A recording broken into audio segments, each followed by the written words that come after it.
तो one piece chapter 1168 के spoiler आ चुके हैं और इसमें बहुत ही बढ़िया स्पॉइलर सामने आए हैं जो कि शैंक्स, हेराल्ड और ईडा के बारे में। लेकिन जो शैंक्स और जो हेराल्ड का जो स्पॉइलर है वो बहुत ही खतरनाक है, मतलब लगा नहीं था ऐसा होगा। तो यहाँ पे जो पहला स्पॉइलर है वो है ईडा के बारे में कि Ida died in a snowy day and Harald and Hajrudin cried for her and Loki suffered in silence while he was prison. तो यहाँ पे ईडा की मौत कंफर्म हो चुकी है और हजरुद्दीन और हेराल्ड वहाँ पे रो रहे हैं। लेकिन एक बात समझ में नहीं आती, यहाँ पे लोकी प्रिजन में क्यों बंद है? क्योंकि उसने जो भी किया लास्ट चैप्टर में भाई उसका वैलिड रीजन था, क्योंकि उन गांव वालों ने ईडा को पॉइजन किया था। तो ऑफकोर्स उनका जो क्राइम था वो बहुत बड़ा था और यहाँ पे प्रिजन में लोकी बंद हो चुका है। तो ये थोड़ा अनएक्सपेक्टेड है, शायद चैप्टर आने के बाद हमें थोड़ा डिटेल और पता चलेगा। लेकिन जो अगला स्पॉइलर है ये बहुत ही बढ़िया है, क्योंकि 14 years ago Shanks was supposed to get the Deep Sea Pact but he didn't appear. Instead they decided Herald will be promoted for Deep Sea Pact and become a Knight of God. तो भाई यहाँ पे अपना shanks game कर गया है, क्योंकि इसको शैंक्स को मिलने वाला था प्रमोशन, लेकिन भाई बंदा आया ही नहीं।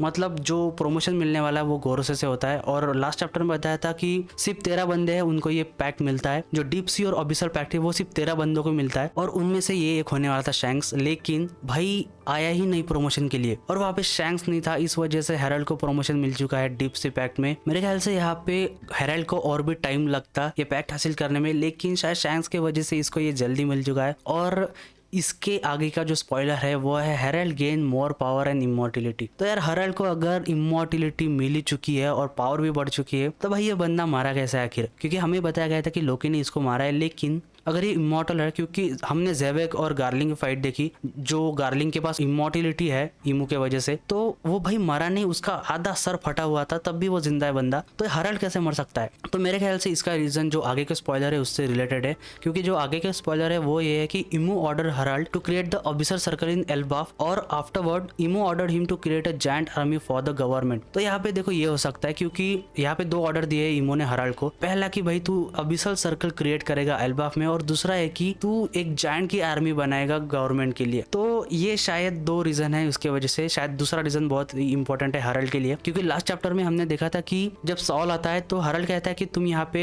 स्कूल बना सकते हो बच्चों के लिए, और हेराल्ड का ये जो मेन मोटिव है यही है कि भाई एल्बाफ एक पीस नेशन बना रहा है, एल्बाफ का फ्यूचर भी ऐसा ही हो। लेकिन जो इमो ने ऑर्डर दिया है यहाँ पे कि पहला तो ऑफिसर सर्कल का, ये तो भी ठीक है, लेकिन जो दूसरा है कि उसको जायंट आर्मी क्रिएट करनी है गवर्नमेंट के लिए। तो भाई यहाँ पे शायद से हेराल्ड को समझ में आता है कि ये जो गवर्नमेंट है ये एल्बाफ को सिर्फ एज अ आर्मी यूज कर रही है, और इस वजह से शायद हो सकता है कि हेराल्ड खुद इमू को अपोज करे। शायद यही रीजन है कि हेराल्ड की मौत होती है, क्योंकि अगर इसको इमॉर्टिलिटी मिल चुकी है तो भाई ये पॉसिबल नहीं है कि ये बंदा मरेगा। अगर ये इमू के साइड है तो ये तभी पॉसिबल है तब इमू इसके अगेंस्ट है, क्योंकि शायद हो सकता है कि यहाँ पे हेराल्ड ने अपोज किया हो, तब जाके शायद पॉसिबल है कि अपोज करने के बाद हेराल्ड ट्रांसफॉर्म हो चुका है डोमी रिवर्सी में, और उस वजह से वो खुद ही ऑर्डर करता है इन दोनों को। क्योंकि अगर हमने स्टार्टिंग में देखा था तो हमने ज़ेबेक और इमू की फाइट जब देखी थी तो वहां पे भी ज़ेबेक थोड़ा अपोज करता है डोमी रिवर्सी को, उस ट्रांसफॉर्मेशन को, वो तब भी होश में रहता है। तब तक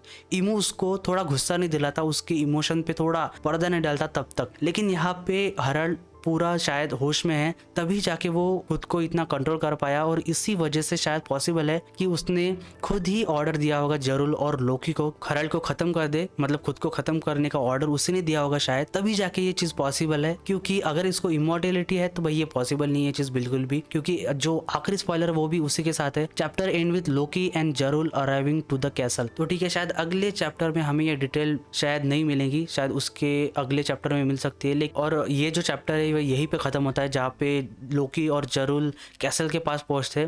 तो हमें इस चैप्टर में तो जो अगला चैप्टर है उसमें तो नहीं मिलेगी इतनी डिटेल। तो मेरे ख्याल से जो नेक्स्ट चैप्टर आने वाला है इसके बाद का, वहाँ पे हमें डिटेल रीजन पता चलेगा कि आखिर ये मौत कैसे हुई हेराल्ड की, और शायद इसी के बाद हमारा जो फ्लैशबैक चल रहा है लोकी का इतने टाइम से वो भी खत्म हो जाए। लेकिन एक बैड न्यूज़ है कि ये चैप्टर आने के बाद ब्रेक है 1 वीक का, तो देखते हैं। अभी तो फिलहाल इतनी स्पॉइलर आया, तो जो भी अगले स्पॉइलर आएगा या फिर अगला चैप्टर आएगा तो हम उसको भी कवर करेंगे। तो मिलते हैं दोस्तों अगले वीडियो में।